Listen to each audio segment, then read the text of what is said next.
and coming into midterms, ultimately get through midterms.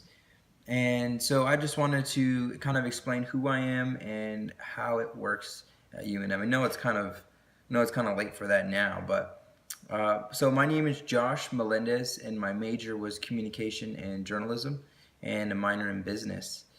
And I just graduated this May. Finally got my diploma like a month ago, so I was pretty nervous about even thinking that I didn't get it. But what you can expect is hardships. And I know that's not easy to hear considering you don't want hardships because A, it's not, you don't want it to be hard, right? I mean, no one wants anything to be hard, but hardships are going to come for sure, especially during midterms. A lot of professors like to have it's cumulative. Some of them do cumulative tests, which kind of stink, just because you have to remember the course material from the previous test up until now, and it's kind of irritating. I think it's like the second week of October or something cool, because then you get a 3-day break and everyone needs it, regardless if you already have that Monday off. You still need it. It still feels like a break. And I was in school for 4 years. Every midterm that I've had always sucked. I studied a lot, and I feel like I overstudied, but then I didn't get the grade that I actually wanted. So go figure with that, right? But ultimately, just try to give it your best. And once you think you got it, go over it again, and then bring someone that knows your material, like maybe a classmate or someone who's had it before you, and go over it with them. Basically teach them what you know, because ultimately that's going to reinforce what you just learned. And if you can master that tactic, you'll do so much better on your midterms for sure. It didn't finally occur to me until like 2 years after I was already in college, how to study, when to study, what to study, because it was just so much for me. In high school, it was a cakewalk. I mean, I didn't get the best grades, obviously. Well, maybe I don't know if that's obvious or not, but I ended up with like a 3.33. Excuse me, but it wasn't. I mean, that's not that great. That's not like ooh, nice. No, nothing like that. But I mean, walking away with not even really trying hard was a 3.33. So, I mean, I'm good with it.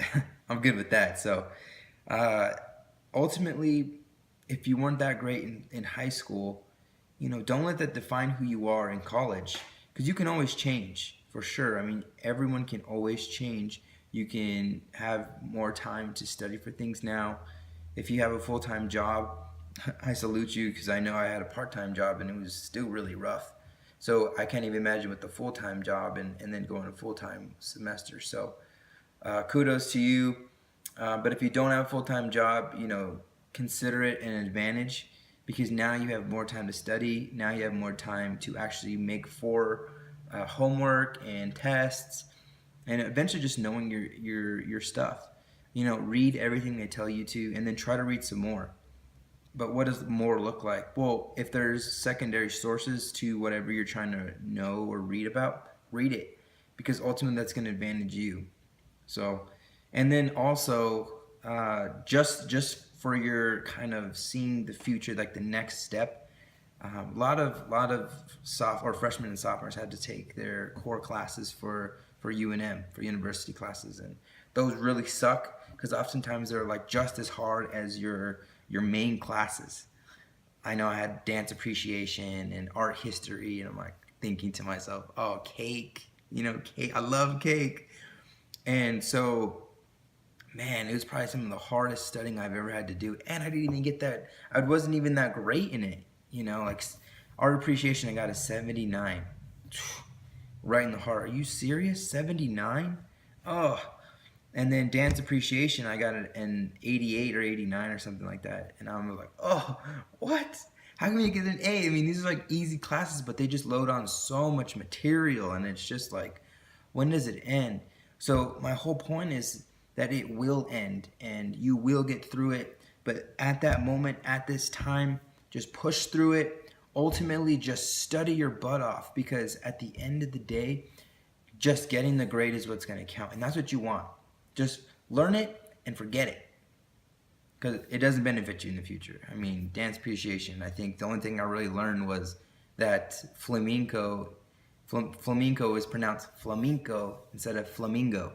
I thought it was flamingo, like a flamingo bird, and so I'm like, okay, it's cake. So that's probably the best piece of advice I can give to you right now is to do that. If you're into the big partying scene, I wasn't really into it, but I know a lot of my peers were, and some of them did really well, which I was kind of surprised by, but they did really well. But I'm not saying that's for everybody.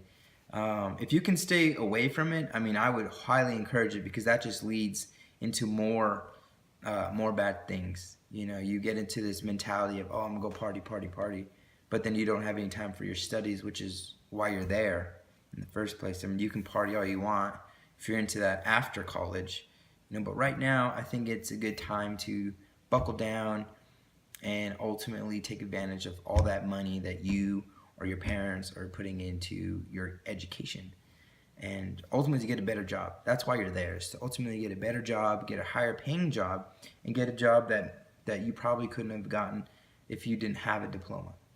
So that's kind of what I wanted to share with you guys tonight. It's still pretty rough. I remember the Friday nights where that's all I would be doing is studying, and I thought to myself, this is never going to end, and thankfully it did.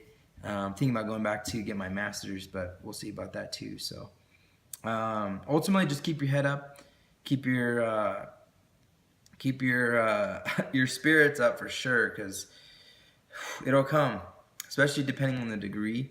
Like biology majors, for example, have crazy time. Biochem, any kinds of the sciences really are pretty tough, and some other classes are really tough in itself too. So you know, just make sure that you can handle it, and if you can't handle it, make sure you just dial it back some more, because you might as well take maybe one or two classes less and get a great grade than taking all these classes and getting okay grades.